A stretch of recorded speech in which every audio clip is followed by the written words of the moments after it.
A U.S. Coast Guard helicopter hovers over a raging sea, trying to save a man who is barely visible in the giant 20-foot waves. The team must lower a rescue swimmer down into the massive waves to try to pluck the drowning man from the ocean.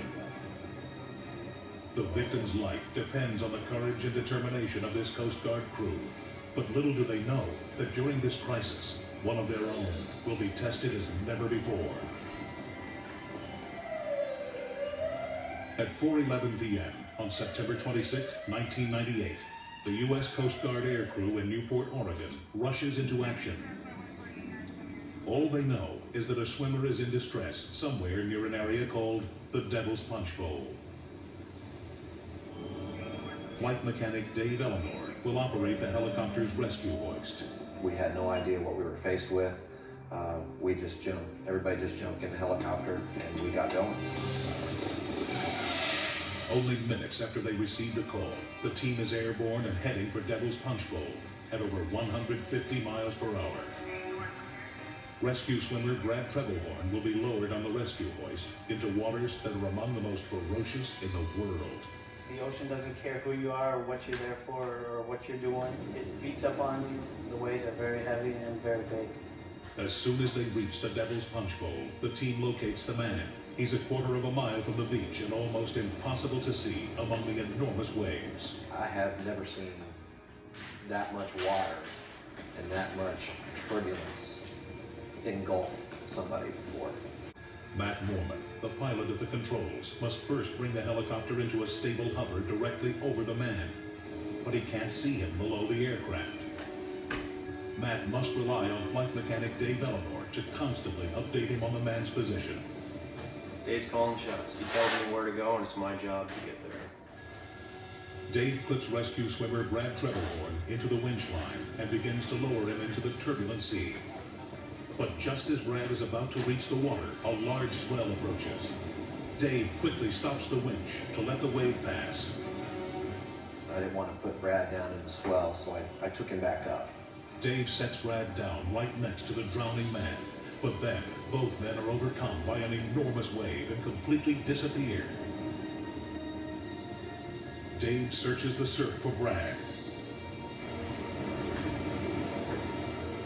I had never seen a rescue swimmer and a survivor overcome by surf of that magnitude in my Coast Guard career. I had never seen it. Down in the water, Brad is in trouble. The lift strap he uses to slip around a victim is jammed. With time running out fast, he grabs the man with his bare hands and pulls him into a tight bear hug. I knew once I had a hold of him, there was no letting go, because I don't know how many chances we had. But Dave sees another dangerous swell is approaching. He makes a difficult decision. I didn't think they could take another hit like that. I really didn't. It was that violent. Dave starts to lift Brad as fast as possible. Pilot Matt raises the helicopter to speed the lifting process. But as they rise toward the helicopter, the two men are caught in yet another huge swell.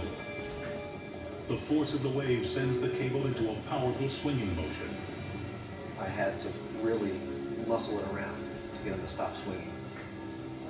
Below, on the cable, Brad uses all his strength to cling to the man using only his bare hands. I knew that a 50-foot hover, me just bear hugging him was very high risk and very dangerous. I just want to get hoisted up to the helicopter. The two men make it to the helicopter and are pulled safely inside. But how did the survivor, Christopher Vigil, get into such a perilous situation?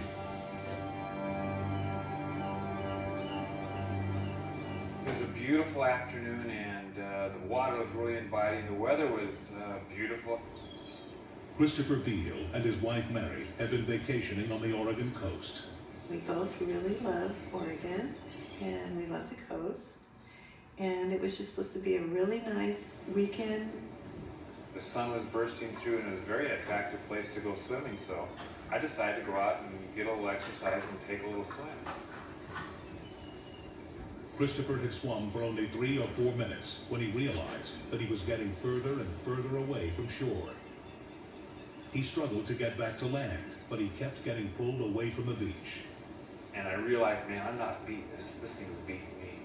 Thinking the Devil's Punch Bowl, the Devil's Punch Bowl, what a horrible place to die. Christopher didn't know that he had been caught in a deadly riptide. A riptide occurs when two opposing currents of water running along a beach hit one another. As the currents collide, they turn out to sea, taking anything caught in the current with them. From the beach, Mary could see Christopher was in trouble. Almost instantly, he was swept out and around the point out of my view. And at that time, I really thought he'd drowned. I thought I'd lost my husband. Luckily for Christopher, a local resident watching from a nearby cliff had seen him and called 911. Help came in record time. The Coast Guard team located Christopher only 7 minutes after takeoff. And in spite of the incredible challenges they faced, rescued him in only 3 minutes.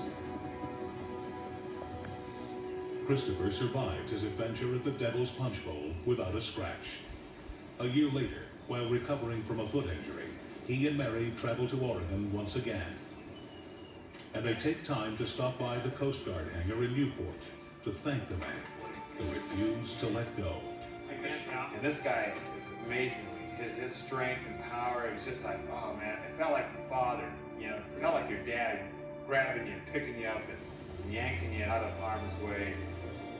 Christopher Beale will never forget the moment that the raging ocean threatened to take his life. But because a courageous Coast Guard rescue team was willing to venture out into the perilous waters with him, his life was saved. They got him. They got him.